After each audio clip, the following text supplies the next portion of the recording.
Os tambores de guerra silenciaram há 60 minutos. Era o prenúncio da morte, a certeza que pairava no ar. Thomas Harper, um garoto de 15 anos, sentia o baque do coração, encostado à porta esfacelada da antiga bodega abandonada, o vapor do hálito condensando no ar gélido da manhã. Pela fresta da janela rachada, avistava-os 50 guerreiros Lakota, dispostos numa formação impecável, rostos pintados para o que só podia ser vingança. As mãos do menino tremiam enquanto apertavam a faca enferrujada que achara nos escombros. Sozinho, indefeso, cercado por um exército capaz de incendiar metade do sertão. O líder dos guerreiros ergueu a lança e Thomas cerrou os olhos, aguardando o grito de guerra que selaria seu destino. Em vez disso, ouviu algo impensável, o som de homens adultos em prantos. Mas o que aconteceria em seguida silenciaria toda a caatinga. 72 horas antes, Thomas Harper fazia o que repetia toda manhã nos últimos 730 dias desde a morte dos pais. Vasculhava as ruínas do Fort Morrison em busca de algo que o mantivesse vivo por mais um dia. O posto militar abandonado se tornara seu lar depois que a epidemia de cólera ceifou sua família, deixando-o apenas com a roupa do corpo e um cobertor esfarrapado que sua mãe costurara. O inverno chegava mais cedo no sertão de Dakota, e Thomas sabia que suas chances de sobreviver eram finas como gelo na palha. Aos 15 anos, era velho demais para os orfanatos do Sudeste e jovem demais para a maioria dos trabalhos honestos. Os outros sobreviventes da epidemia haviam partido para cidades estabelecidas, mas Thomas não tinha para onde ir. Aquele trecho desolado da Caatinga, entre dois territórios hostis, se tornara seu mundo inteiro. Toda manhã, acordava nas ruínas do antigo depósito de mantimentos, se enrolava no cobertor da mãe e se aventurava a verificar suas armadilhas de coelho. As poucas moedas que conseguira juntar trocando peles com viajantes que passavam já haviam sumido, e sua última lata de feijão jazia azia ao lado da fogueira fria. Thomas aprendeu que a fome era uma inimiga paciente. Esperaria, ficando mais forte enquanto você enfraquecia, até o dia em que levantar se tornasse impossível. Enquanto fazia suas rondas matinais pelo forte abandonado, Thomas carregava o peso do isolamento absoluto. O povoado mais próximo ficava a 72 horas de cavalgada por território hostil, e os Lakotas estavam cada vez mais ativos na região. Na semana passada, vira fumaça subindo na direção do rancho do Miller, mas estava com medo demais para investigar. O menino aprendeu sozinho a ler os sinais do ermo, como saber quais frutos eram seguros, como prever tempestades pela forma como o capim se dobrava, como permanecer invisível quando cavaleiros passavam. Mas, acima de tudo, aprendeu a suportar uma solidão tão completa que parecia uma ferida física. Naquela manhã em particular, enquanto Thomas verificava suas armadilhas perto do riacho congelado, ouviu algo que fez seu sangue gelar. O choro de um bebê, fraco e desesperado, levado pelo vento outonal. Seguindo o som, Thomas descobriu algo que testaria cada instinto de sobrevivência que desenvolvera. Escondido num bosque de algodoeiros, enrolado em pele de animal, jazia um bebê nativo com não mais que 6 meses de idade. O pequeno estava sozinho, tremendo violentamente, seus lábios já exibindo o tom azulado da hipotermia. Thomas olhou freneticamente ao redor, procurando algum sinal dos pais ou da tribo da criança.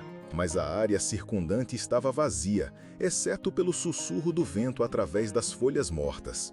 O choro do bebê se tornava mais fraco, e Thomas percebeu que, sem calor imediato, a criança estaria morta dentro de 60 minutos. Todo o pensamento racional gritava para que ele fosse embora. Acolher uma criança nativa durante um período de crescentes tensões entre tribos e colonos era mais do que perigoso, era suicídio. Se os Lakota encontrassem um garoto branco com uma de suas crianças, presumiriam sequestro ou algo pior. Se os colonos descobrissem que ele estava abrigando um bebê nativo, o taxariam de traidor ou simpatizante. Mas, ao olhar para a criança moribunda, Thomas viu algo que transcendia raça ou política. Viu a inocência indefesa que o lembrava de sua irmãzinha, que morrera em seus braços durante a epidemia de cólera. A lembrança de seu último suspiro, fraco e ruidoso, tomou a decisão por ele.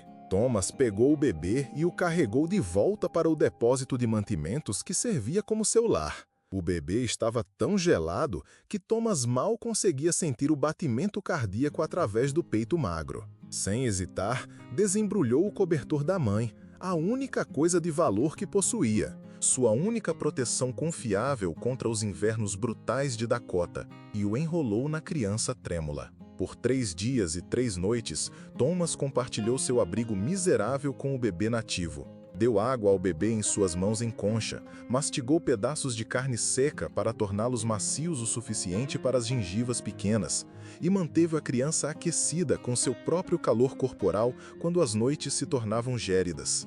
A força do bebê retornou lentamente e Thomas se viu conversando com o pequeno no silêncio infinito da caatinga. "Não sei onde está sua família, pequenino", Thomas sussurrava enquanto segurava a criança perto. "Mas acho que somos órfãos agora, então é melhor cuidarmos um do outro." Mas sua bondade, em breve, convocaria algo muito maior que gratidão. Na 4ª manhã, Thomas acordou com o trovão de cavalos se aproximando. Através das brechas nas paredes de madeira, podia ver nuvens de poeira subindo no horizonte, o tipo que significava dezenas de cavaleiros se movendo rápido. Seu sangue gelou ao reconhecer a formação organizada de um grupo de guerra. Thomas apertou o bebê nativo com mais força, sua mente correndo por escolhas impossíveis. Podia tentar correr, mas a pé com um bebê nunca chegaria a 100 metros. Podia tentar esconder a criança e alegar ignorância, mas o choro do bebê os entregaria. Podia entregar o pequeno e esperar por misericórdia, mas passar a amar aquela criança como família. O grupo de guerra alcançou as ruínas do Forte Morrison assim que o sol surgiu no horizonte. Thomas contou pelo menos 50 guerreiros, seus rostos pintados com os padrões pretos e vermelhos que significavam que haviam vindo por sangue. À frente deles cavalgava um homem cuja presença parecia comandar o próprio vento, o chefe Urso em Pé, líder guerreiro da nação Lakota. Thomas ouvira as histórias sobre Urso em Pé. Diziam que nunca perdera uma batalha, nunca mostrara misericórdia aos inimigos, nunca deixara uma injustiça sem resposta. Se aquele bebê fosse seu neto ou sobrinho, Thomas sabia que sua morte não seria nem rápida nem gentil. Os guerreiros cercaram o depósito de mantimentos em silêncio absoluto, suas armas prontas, mas ainda não erguidas. O chefe Urso em Pé desmontou e se aproximou do abrigo rudimentar onde Thomas esperava com o coração batendo contra as costelas como um pássaro engaiolado. "Garoto branco", o chefe chamou num inglês com forte sotaque. "Sabemos que você está aí. Sabemos que você tem o que nos pertence." A voz de Thomas saiu como um sussurro. "Estou aqui. Traga a criança." Aquele era o momento que Thomas temera desde que encontrara o bebê. Cada instinto lhe dizia para implorar, para se rastejar, para se atirar na misericórdia de homens que tinham poucos motivos para mostrar qualquer uma. Em vez disso, fez algo que surpreendeu até ele mesmo. Thomas saiu do barraco, segurando o bebê nativo gentilmente em seus braços. O pequeno ainda estava enrolado no cobertor de sua mãe, limpo e saudável e obviamente bem cuidado. Conforme Thomas se aproximava do círculo de guerreiros, a criança gorgolejou contente, pequenos dedos adarrando o ar da manhã. Os olhos do chefe Urso em Pé se moveram do bebê para Thomas, avaliando as roupas esfarrapadas do menino, sua estrutura magra, os sinais óbvios de quase inanição. O olhar do chefe se demorou no cobertor de qualidade enrolado na criança, claramente a melhor coisa que o garoto branco possuía. "Este é meu neto", Urso em Pé disse baixinho. "Foi levado há 72 horas quando soldados atacaram nosso acampamento de inverno. Sua mãe morreu protegendo-o. Pensávamos que estava perdido para sempre." Thomas assentiu, a compreensão inundando-o. "Estava sozinho quando o encontrei. Com frio, com fome. Fiz o que pude." Urso em Pé se aproximou e Thomas pôde ver a pintura de guerra de perto. Listras vermelhas que pareciam lágrimas. Linhas pretas que cortavam o rosto do chefe como cicatrizes de luto. Aquele era um homem que perdera a família e viera esperando encontrar apenas a morte. Você poderia tê-lo deixado morrer, o chefe observou. Os colonos brancos o teriam elogiado por deixar um índio a menos sobreviver. Thomas olhou para o bebê, que havia agarrado seu dedo com uma força que parecia ancorá-lo à própria terra. É só um bebê, não importava a cor de sua pele, precisava de ajuda. O círculo de guerreiros murmurou entre si em sua língua nativa. Thomas captou fragmentos do que poderia ter sido surpresa, ou confusão, ou debate. O chefe urso em pé ergueu a mão para silêncio. Mostre-me onde o manteve. Thomas conduziu o chefe para dentro de seu abrigo improvisado, totalmente consciente de quão patético devia parecer para aqueles guerreiros orgulhosos. O barraco mal era a prova de intempéries, com buracos nas paredes entupidos com trapos e jornal. Seus poucos pertences, uma lata vazia, uma faca enferrujada, um par de botas gastas, falavam de uma pobreza tão completa que beirava o desespero. O chefe urso em pé examinou a cama improvisada onde Thomas dormira ao lado do bebê, compartilhando seu calor corporal durante as noites geladas. Pegou o recipiente de água vazio que Thomas usara para alimentar a criança, notando sua limpeza apesar do ambiente sórdido. Você lhe deu seu cobertor, o chefe observou. Seu único cobertor. Thomas assentiu. Ele estava com frio. E você, como se manteve aquecido? A verdade era que Thomas mal dormira por 3 noites, tremendo no frio amargo enquanto o bebê permanecia quente e confortável. Seus lábios estavam rachados pela exposição, e suas mãos mostravam os sinais reveladores de congelamento começando a se instalar. Não importava muito, Thomas disse baixinho. Ele precisava mais do que eu. O chefe urso em pé estudou o rosto do menino por um longo momento, lendo algo em suas feições que pareceu surpreender o líder guerreiro endurecido. Quando falou novamente, sua voz carregava um peso que fazia o próprio ar parecer brilhar com importância. Meu neto teria morrido sem seus cuidados. Você salvou o último de minha linhagem, o futuro de nosso povo, e fez isso sabendo que poderia lhe custar tudo. Thomas não sabia como responder a palavras tão carregadas de significado. Simplesmente estendeu o bebê, oferecendo-se para devolvê-lo à sua família. Mas Urso em Pé recuou. Fique com ele mais um momento. O chefe se virou e falou rapidamente com seus guerreiros em Lakota.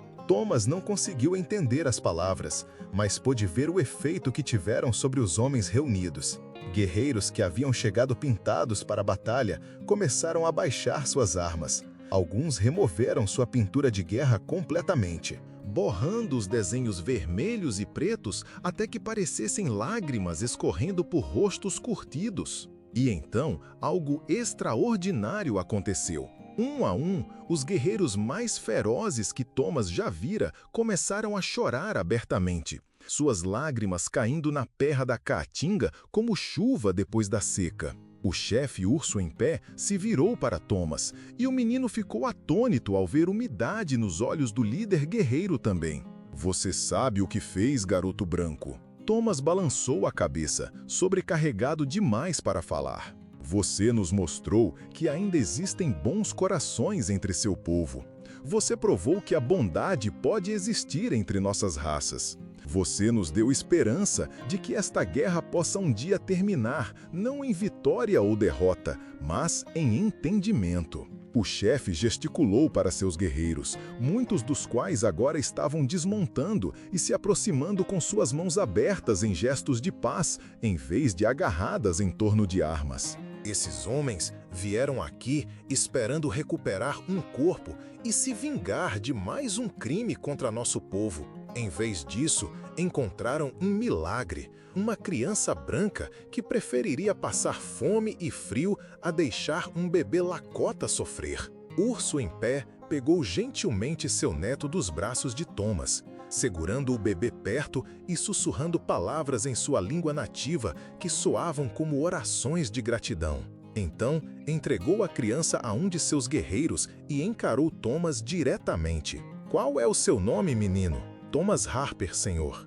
Thomas Harper, você mostrou maior coragem do que guerreiros com o dobro de sua idade. Você exibiu sabedoria que ilude os líderes de ambos os nossos povos. E você provou que o grande espírito trabalha através de corações que não conhecem fronteiras de raça ou tribo. De seu cavalo, Urso em Pé recuperou um magnífico manto de búfalo decorado com intrincados bordados e símbolos pintados. Colocou-o sobre os ombros magros de Thomas, e o calor que inundou o corpo do menino pareceu a própria salvação. Isto pertenceu a meu pai, e a seu pai antes dele. Nunca foi usado por ninguém fora de nossa linhagem. Hoje, isso muda. Mas Urso em Pé não havia terminado. Gesticulou para seus guerreiros, e eles começaram a descarregar presentes de seus cavalos de carga. Cobertores tecidos com a melhor lã, carne seca que duraria todo o inverno, joias de prata feitas por mestres artesãos e roupas quentes que protegeriam Thomas até mesmo das nevascas mais severas de Dakota. Você compartilhou seu último cobertor com nossa criança, Urso em Pé explicou. Agora, nosso povo compartilha sua abundância com você. A transformação foi esmagadora. Thomas acordara naquela manhã esperando mais um dia de catação por sobrevivência nas ruínas de um forte abandonado. Em vez disso, encontrou-se cercado por suprimentos suficientes para viver confortavelmente durante todo o inverno e além.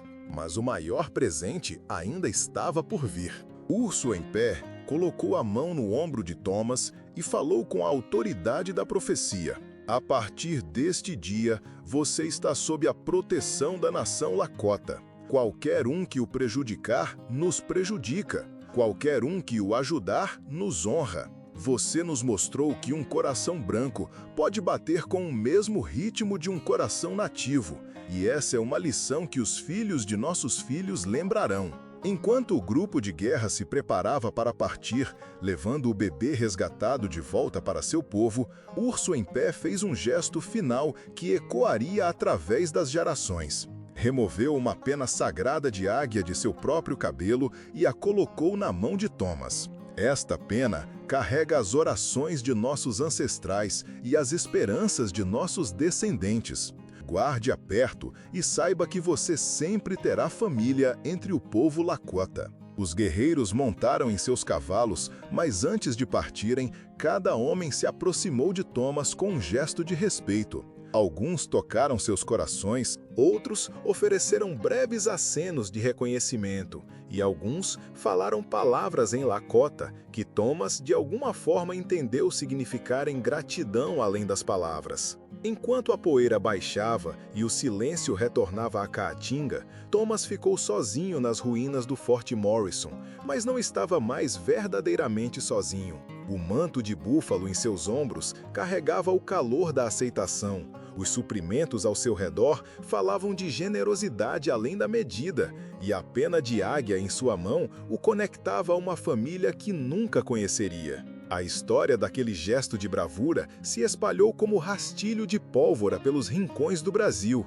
Os violeiros, em suas cantorias, levaram a saga para os mais longínquos sertões, onde foi recontada à beira de incontáveis fogueiras. A narrativa chegou aos ouvidos de coronéis, políticos influentes e jornalistas renomados nas capitais distantes. Mas, acima de tudo, alcançou outras comunidades indígenas, que viram na atitude de José a prova de que a harmonia entre os povos era possível. Em poucos meses, o antigo Arraial da Esperança se converteu em um ponto de encontro não oficial, onde tribos indígenas e sertanejos podiam realizar trocas comerciais em segurança, sob a proteção de José. O garoto que outrora fora a pessoa mais solitária do sertão da Bahia se tornou uma ponte entre dois mundos que pareciam fadados a um conflito eterno. Anos mais tarde, quando os historiadores narrassem o fim das desavenças entre os povos, mencionariam tratados e batalhas, a chegada das ferrovias e a pressão da expansão da civilização. Contudo, aqueles que viveram aqueles tempos sabiam a verdade. A verdadeira paz teve início com um órfão de 15 anos que escolheu dividir seu último pedaço de rapadura com um bebê indígena doente, e com o cacique que retribuiu aquela gentileza com lágrimas de gratidão.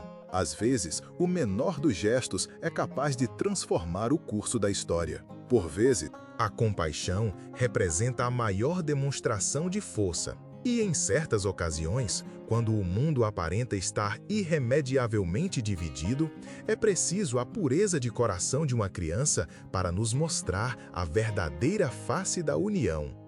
O cocar de penas de arara que José recebeu naquele dia foi transmitido através de sua família por muitas gerações, como um lembrete de que a coragem e a solidariedade podem triunfar sobre o ódio e o medo.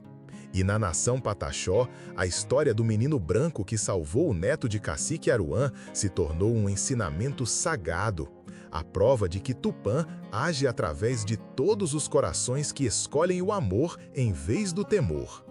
Você dividiria seu último conforto com o filho de um desconhecido? Deixe nos comentários se você acredita que a bondade ainda pode transpor as mais profundas barreiras. E lembre-se, em um mundo que frequentemente parece despedaçado pelas diferenças, todos nós temos o poder de escolher a compaixão em vez da indiferença, tal como o jovem José fez naquela manhã fria no sertão da Bahia. Inscreva-se para acompanhar mais histórias que nos recordam o que significa ser verdadeiramente humano. E clique no vídeo que aparece na tela para descobrir outra narrativa onde um único ato de bravura transformou tudo, com uma reviravolta tão impactante que irá restaurar sua fé na bondade que reside em todos nós. E se você gostou desse vídeo, não se esqueça de deixar seu valeu demais para apoiar o canal.